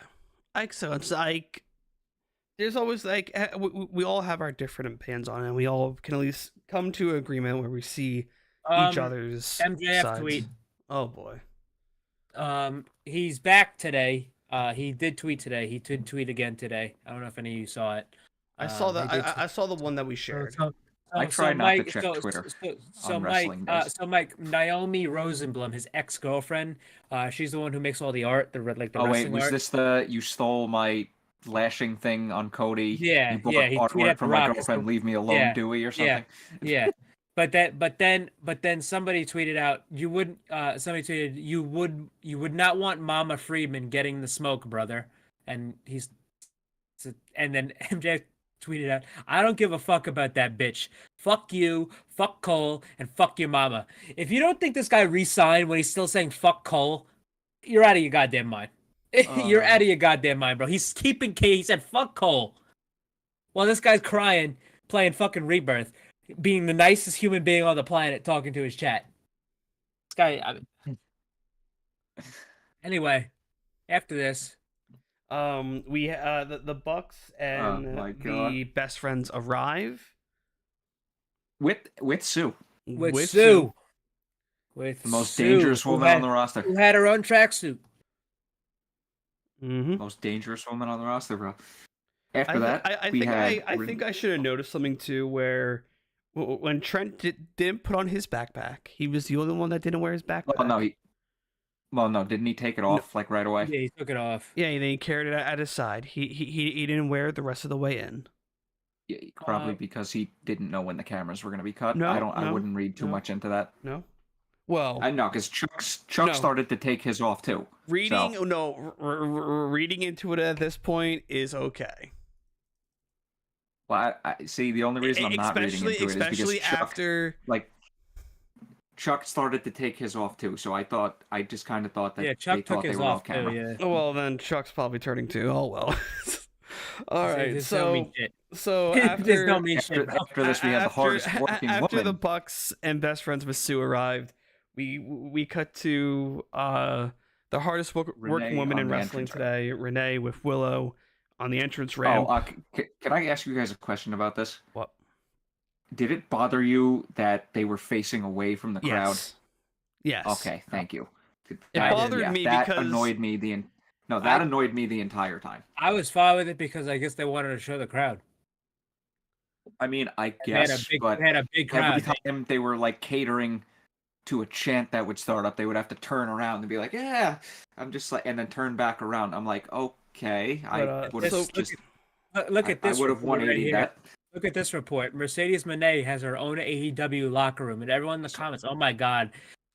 Wow, so I guess Jericho having his own locker room, Punk having his own locker room. You're never gonna believe who else has their own locker room. You know who else had their own locker room? The Young Bucks, Kenny Omega, CM Punk, Sting, CM Punk, Chris Jericho. May I go on? Because there's more. Cody did. Cody did. Fucking idiots. Anyway, we have Willow. It was a magical place. Stokely and Chris Statlander cutting the promo here. Basically, this is kind of. I don't like. Well, actually, I mean, I like the promo, but I don't like this as a Long Islander. Willow, you're a Long Islander, all right? You're a New Yorker. Pull the fuck off with this home away from home Boston, fucking Massachusetts bullshit, all right? You gotta chill out with that. I don't like that. That's a little. Cool off on that. I get you worked beyond wrestling there, and most of the Long Island, New York guys work beyond wrestling. That indie in Massachusetts right there, but chill out about it. Long Islander. Chill out a bit. Chill out a little bit. But anyway, this is a great promo from Willow. Really impassioned fire promo. And hey, Willow's over. Willow is over like Rover as a babyface right now. And she's talking about how she's going to win the title at Dynasty against Julia. But here comes Mercedes Moné. Mercedes came out with her Fortnite hair, and she basically said, "I'm gonna get first dibs at Double or Nothing again for the TBS title, and whoever that may be." And then proceeds to dance down the ramp and Yeah. Oh, Yeah. actually, since we brought Monster up before, I feel like I need to bring him up again because he did bring up a solid point on Twitter earlier, or at least I think it was Twitter. He basically said, "I hope Mercedes' first match isn't for the TBS title," and I'm like, "Yeah, I kind of agree. Like, get some Well- matches in there." Yeah. No, it can't be. That's way too long. I mean, they said she has first dibs at the TBS title at Double or Nothing, and Double or Nothing is on May 26th. That's way over a month. It's like damn near 2 months. I'm like, there's no way she's not gonna work. Yeah, that's She's over a absolutely. month. she That's probably way- will work a yeah. tag match probably. No, she's got to start working at least No, after got- the pay per view. She's After the got to pay have per a view, couple singles matches. she should have a match on the pay. She should wrestle Statlander at the pay. If she's not, she should start working the night. That should be the attraction for the night after Dynasty, the Wednesday after Dynasty. Like she needs to start working matches. Yeah. But yeah, it's this actually kind of makes me more confident. I think Willow's going to be ended up winning the title. Oh, I yeah. think it's going to end up being Yes, Willow. that's how it came across yeah, tonight. Yeah, it's going to be Willow and Mercedes. That's completely where we're going. Yeah, Julia has become a kind of an afterthought here. Yeah. But that was that segment. After this, we had the tag match The Bucks. Good between match. the Young Bucks and the So- Best Friends, These which two teams never disappoint. Okada was nowhere to be found, even though these are all his fucking buddies. Because this guy, I mean, the goddamn Best Friends hugs, their zoom out is stolen from Okada. Things to mention. Which True. that actually would have been funny. Saying like, listen, I want you're not having that shit anymore, and there's no more zoom out for the hug. Things to mention during the Bucks' entrance. They said, "Scapegoat, love the work you're doing." So, Listen to me. Listen. You know how many people are fucking so twisted up about this shit right now? You're getting it's awesome. Worked. You're getting work. That's the point. You're not supposed to fucking like them. And I saw a comment. Oh my god, they're the most embarrassing, immature people I've ever seen. Guess what? That's the gimmick. That is literally the fucking gimmick. You're getting worked, brother. You're getting worked, my brother. You're getting worked, my brother. You're working yourself You're into getting. a shoot, Oh brother. my god. You're getting worked, my brother. Fucking sketch. but man. You're getting fucking worked, brother. That's literally what's happening. You're getting worked into a shoot. Oh yeah, That's like, it. it's I love it. I fucking love it. Scapegoat. Big fans of yours. Obviously, everyone knows what that means. You got Jack Perry over there as the scapegoat in New Japan right now. You got fucking the CM Punk stuff. Everybody knows. But let me tell you something. How do you get easy heel heat?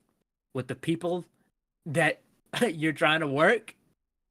You say some stupid shit like that. And that wasn't it. That wasn't the only thing they said.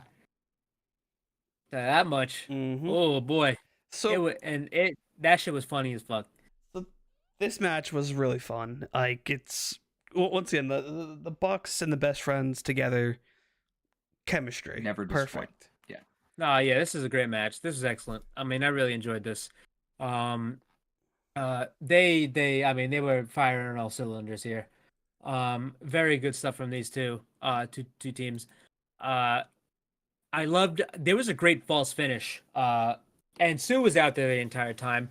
It was a great spot where Matt went to go super kick Sue, but he stopped. He's like, "Hey, wait, stop! Sue, we love you. We love you, Sue." And then she kind of just fucking slapped him across the face very softly. And then this went to the great false finish where the Trent and Orange hit their finish, and I believe it was on Nick, and Matt was out of the ring. I'm like, holy shit, they're gonna fucking get an upset here, but they didn't. And then I believe the finish came from a low blow. Not a low blow. I think Matt ended up fucking Hurricane running Trent into the exposed turnbuckle in the corner and rolling him up for the victory. Mhm. And then they stole the win here. After the match, the fucking Bucks, they run off. They run up the ramp. They go up to Sue and they go, "Cry me a river." I'm like, bro. Which, hey, they're not subtle. Which, They're not hey, subtle at all. If this means down the line that they want to have Jack work with them, I'm okay Well, that with wouldn't that. make that. Well, that wouldn't really make much sense if he's being scapegoated by the company. Well, no, and you have the no. EVPs of the See, he's company. being scapegoated by Tony Khan. Yeah, but then you're gonna have to make Tony Khan a fucking character. Yeah, But, no. But He's already enough of one. It was eventually gonna happen. He said he didn't want to do it, but it was eventually gonna fucking happen. Oh, It's not happening. I just need to say this: when Sue slapped Matt, the only thing that was going through my head was that BTE bit. You better fall the fuck down for Sue. yeah, he didn't bump for Sue. Rest in peace to Brody. Mhm. But I could just imagine Brody Lee before he better- passes shouting at the locker room. If you you better have bump." anything with Sue, you better sell that shit like you got shot. speaking of Brody Lee, just quickly, if you haven't seen it on Peacock, definitely, even if you're not a WWE fan, definitely go check out the Bray Wyatt documentary. It's about 2 hours long. It was I an heard- excellent piece of I heard piece of nothing business. but good things. Excellent piece of business. It was an incredible documentary. And he even gave some insight of what Bray went through when Brody passed away, and how hard it affected him. But it's an incredible documentary. Definitely make some time to watch that. But yeah, but fucking Matt is yelling at Sue, "Cry me a river." I'm like, Jesus Christ! Like these such fucking scumbags. And that's the Laying it point. on thick. And I love the comments. They're so immature. AEW is not a business. They're the EVPs, the scumbags. I'm like, you're getting worked. You get it worked. That's literally what they want you to say, bro. I remember the first time before the Sting match, when they did that sit down interview with Renee, and they were basically saying, "Yeah, we got the fucking poison out of this locker room," and everyone fucking lost their goddamn mind on Twitter. I'm like, brother. Good night. Good night, jabroni marks without a life that don't know it'll work. When you work a work and you work yourself into a shoot, marks. Mhm. That's it. That's it, But- brother. so- They're literally dealing out of the Hogan playbook right now. God damn it! So I fucking love this these match. Like the Bucks do pick up the win and they advance to the finals of the tag team tournament. And in the ring, it was a very obvious shot. Trent just on his knees, distraught, upset, and then Orange and Chuck like, come on, let's hug him, hug it out, man. They get into their corners. They're about to hug, and Trent comes in like a bat out of hell with a psycho knee straight to Orange Cassidy. Chuck's like, what the fuck, man? Oh shit! Because now Chuck has to pick a side. Chuck has to. Yeah, Chuck's got to. Chuck's got to pick a side. This was very. We saw this coming for a couple months now because they've been teasing this little rift Mhm. between Orange and Trent for a while now. Chuck really feel doesn't like know they where he stands. Didn't they first tease this when This was months ago. Trent had a shot at the? It was during the Kip International Sabian Championship. stuff. It was when Kip Sabian was kind of getting back into the mix. Well, I'm not. Well, I don't know if I'd go back that far. it wasn't that far. Well, no, Like, no, when they- it was because if you go back to who Orange gave the shot over, it was either Kip or Trent, and he gave it to Kip instead of Trent. Well, no, Kip won it, No, there was, and then he gave Trent a shot when Trent asked for it. but it Yeah, was He gave him 2 shots. no, it was the One was in the but the previous start title of reign. it came from around then. Yeah, but 'Cause- what I'm saying Yeah, is I don't know, I months just ago remember- when Trent asked for the shot, he lost, and that was it. That was during the second title reign of Orange Cassidy. I'm This talking was- about and the then they- initial title reign. Because Yeah, it was that- I mean, planted then. They didn't. Yeah, but they didn't even attempt to try even do this. Well, no, I'm They even have- I'm saying it backstage was segment. planted. Yeah, but That they didn't do point. anything with it. I don't I think still they remember I think they backstage. started it, but then they didn't do anything until the second reign happened because obviously shit fucking went wrong with Red Phoenix and Mox and all that Yeah. shit, and they had to put the belt back on Orange. But Orange, they just started it up again during his second reign, and yeah, when Trent lost him, that started. But then they started tag. I mean, it was really when they were tagging, even when he was still the champ. They were tagging, and they were like, all right, well, they were like little uneasy in spots, but they finally pulled the trigger here, and I liked it. I liked how they did it. I thought it was great. It was kind of shocking because a lot of people you could tell weren't paying attention, and didn't see this coming. But if you did, like us, we kind of saw this. Yeah. But yeah, Chuck has to pick a spot now because Trent's his tag partner, Orange is his friend. He walked right past his mother, Sue. His Sue was like, "What the fuck are you doing?" But yeah, we'll see where this goes. And yeah, shocking turn for Trent here. Sue better smack the shit or smack some sense into them. Nah, see, if Sue smacks Trent, Sue's getting a Canadian destroyer, I feel. Or Listen, Psycho Neo. Sue- It's going to be Anyway. interesting because if you go back to the old BTE days, Trent and Chuck acted like dicks.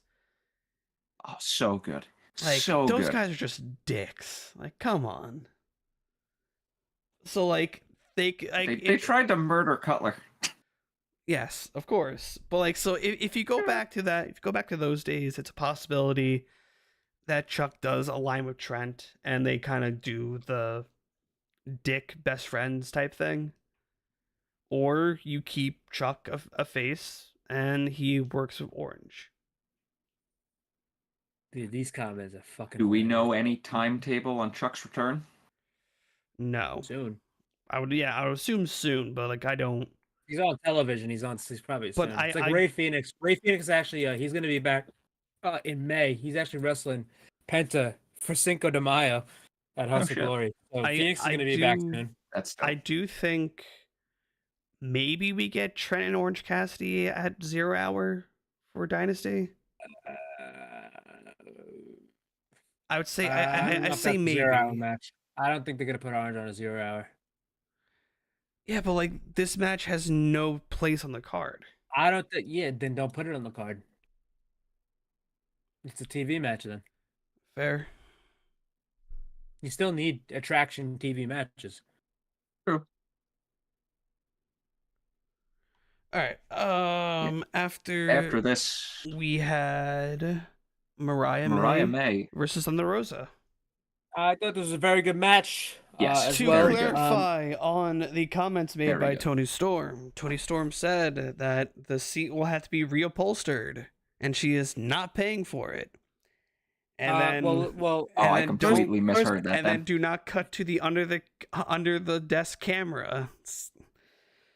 What under the desk camera? Where has she been working that there's ever been an under the desk camera? Hey, it's 2024. She There's fucking- cameras she everywhere, was- bro. Listen, I don't know if she was in there with High Harvey, but this is. I mean, he's locked up. Hey, Um, your microphone cut to your webcam, I think. It's a perfect timing.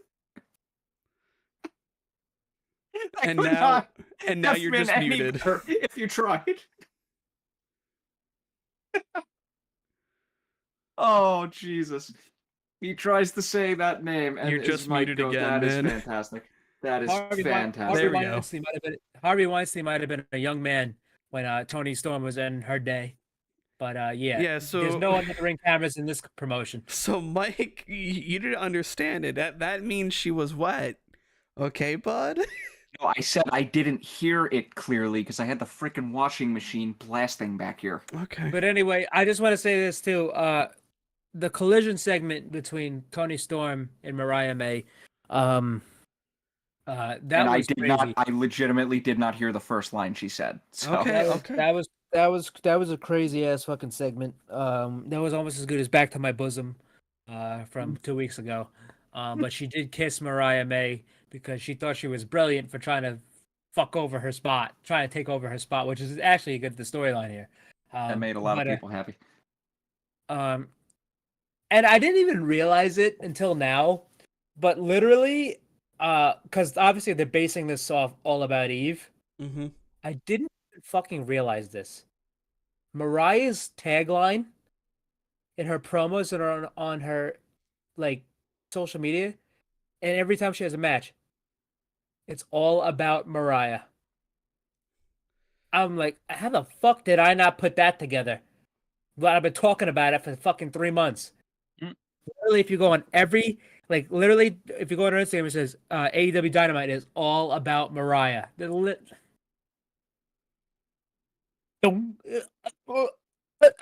That's what happened. I couldn't fucking believe I put that together. It took me that long. But anyway, this was a great match. I mean, you have two workers here.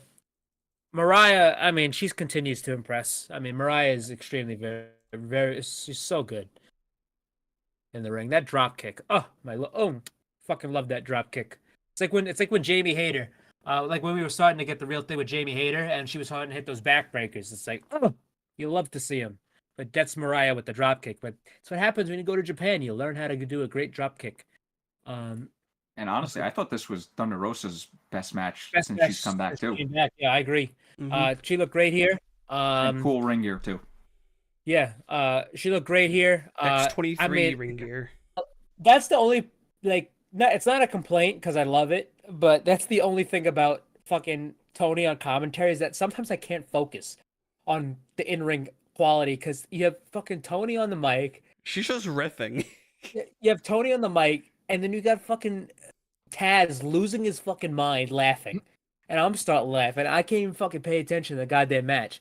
And then I'm like, dude, he's literally fucking yelling at Luther because he can't fucking put the belt. Like, dude, I'm trying to watch the goddamn match, dude. You see Luther, it's like, okay, how do we? Dude, I'm like, bro, I'm trying to watch the match, dude. I'm trying to watch the in-ring quality. I'm fucking losing my shit. Title up there. Yeah, dude. Listen, I'm like, dude, this shit's funny. But titles are not easy to set up. But at the end of the match, Thunder Rosa hits her Tijuana bomb. That's what it was. The Tijuana bomb. Yeah. She pins Mariah May. This is Mariah May's first pinfall loss in AEW. She has never been beaten. Her and Tony lost a tag match to Diana and Thunder Rosa, but Tony was pinned. This is Mariah's first ever defeat pinfall. I mean, it doesn't take anything away from her. I didn't even expect her to be unbeaten this long. But this is Mariah's first loss. It's going to be interesting how the fallout between her and Tony is going to be after this, because Tony, literally after the pinfall, she sat there like she fucking just saw a ghost, and she didn't even say another word on commentary. She was like, the look on her face was fucking priceless. She was it's like she saw a ghost. And she was completely puzzled. But this was Mariah's first loss. I can't wait to see the fucking backstage segment after this. But yeah. So now it's confirmed what we all expected. Thunder Rosa versus Toni Storm for the title. I think it's gonna end up being a one-on-one match. I think there's still a scenario where they could sneak Diana in there because she never really got a fair deal. I was half expecting Jamie to make an appearance here because this were the last three people to hold the title within that rotation. Yeah, no way. I mean, you got to bring her back at the pay-per-view. You can't blow that on TV and then you have 3 weeks until a pay-per-view and expect her not to be in the match. Or you do it the night after. I thought it would be at least a fun idea because it's the last 3 people to hold the title within that rotation. You gotta wait.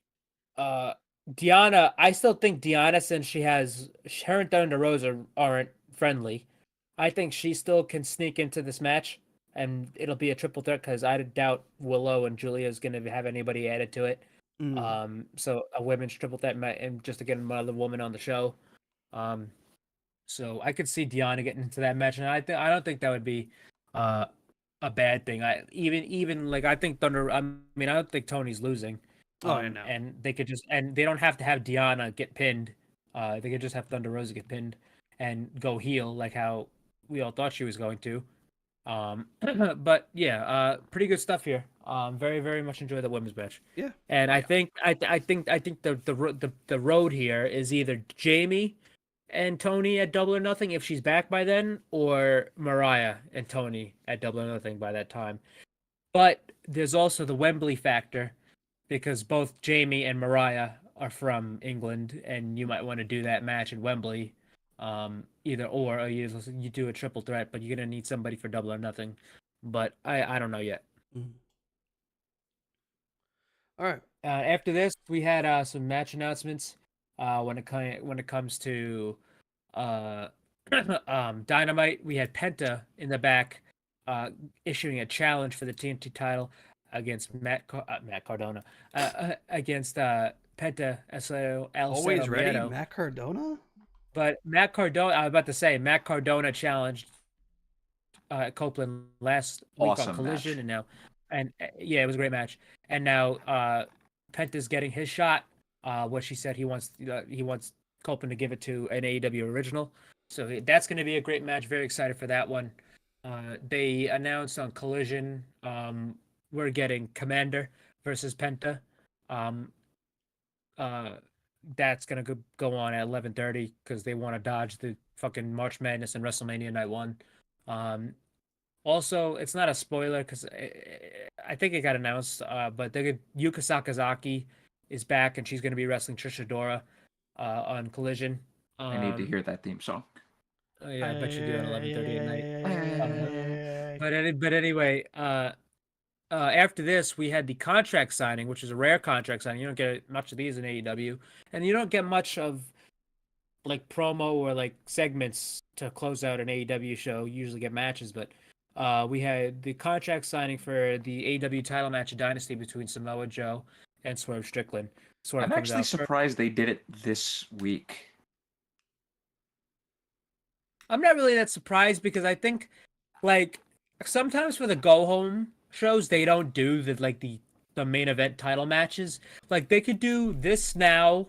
They could have another one probably 2 weeks away from the pay-per-view, and then the go home show you could do Danielson and Ospreay. Because that's as much of a main event as Joe and Swerve, even though Joe and Swerve are going to be closing the show. But this contract signing probably was one of my favorites in AEW. Maybe outside of maybe outside of the one with Mox and Kenny. That was a pretty good one. Mox and Kenny was great. Mox and MJF, Kenny and Hangman before that match was excellent. MJF and Wardlow. I mean, yeah, I was gonna say in Wardlow but I don't think that was in for a title match. But MJF and Wardlow, that was fucking unbelievable. Yeah, I'm just saying, like, I'm surprised it happened this week based on how the segment transpired. I think it's probably just to keep probably Swerve off TV for a bit. I don't leading know. up to going off by how he left. I don't know if that's a good idea. Yeah, I don't know. No way. This guy's most likely about to win your world title, and he's not coming off TV.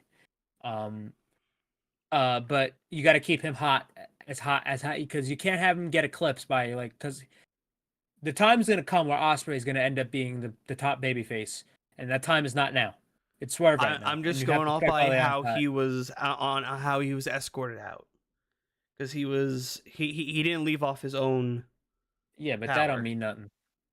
That don't mean nothing. I'm just keeping it. I'm just putting it out there. That was off TV. Yeah, but they know. But they know everyone's gonna film that.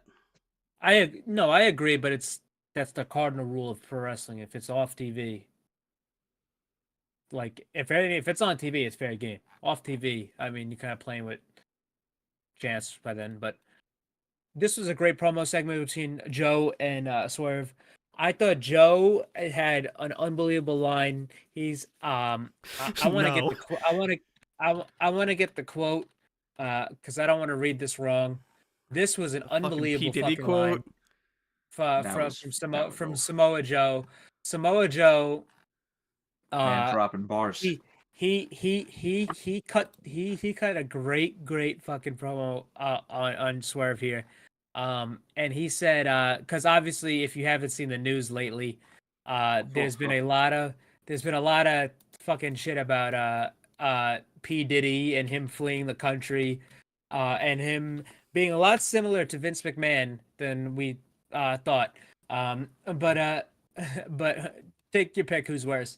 But yeah, he's been in the news. You can go look that up on your own time. But he said in this promo, and I quote, "I'm going to beat you down so severely, it's going to leave you mentally scarred like you left Diddy's party too late." And I'm like, Oh. "Let it cook. I don't cook." I'm like, Don't okay. I'm like, all right, dude. That shit was kind of hot. This That was a promo's hot been line. And approved by the AEW crowd fucking management. the crowd came up for that shit. That was an unbelievable line.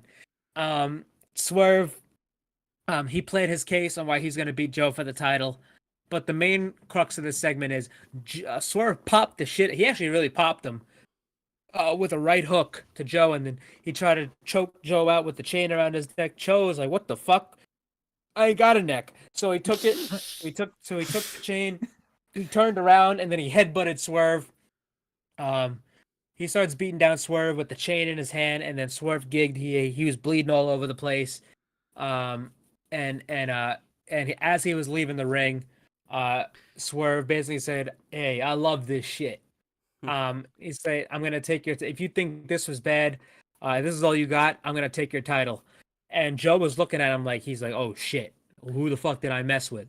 So Joe came back to the ring, gave him a Uranagi through the table, and that's how they went off the air after Swerve Signed the contract of blood. signed the contract with his blood, which I thought that was great. I that's love something when they do that. That was a great because that was something that Hangman did. Well, didn't Hangman technically solely sign it in blood? Swerve actually used the pen. He got the pen, did this. It's the same and then, shit. He signed his contract in fucking blood. Both of them signed the contract. It's the same shit. Him and Hangman both signed the contract in blood. So one of them had a finger, one of them had a pen. I have a pen. I have a pineapple. Boom, apple pen. All right. So it's fucking old ass meme. How dare you? Yeah. But Fuck yeah. you. Anywho, that's how they went off the air, and I thought this was a pretty good show. Besides that Jay White fucking shit, which I didn't like. If that wasn't evident enough, but yeah, good stuff. Very excited. I'm very excited for this pay-per-view. Very, very excited. As am I. Same. All right, folks, that will do it. We have Wrestler of the Week. I will give it to Will Ospreay because he's the GOAT. Michael. You know what? I'll give it to Thunder Rosa. Not wrong with that. I'm gonna give it to a guy who's actually not in AEW because it's his fucking time this weekend. Cody Rhodes. Finish that fucking story, baby. Yeah, Let's go, see. babe. 3 Let's days, go, Cody. bitch. There we go, Cody. All right, folks. Thank you all for watching. We'll catch you all next week. And yeah.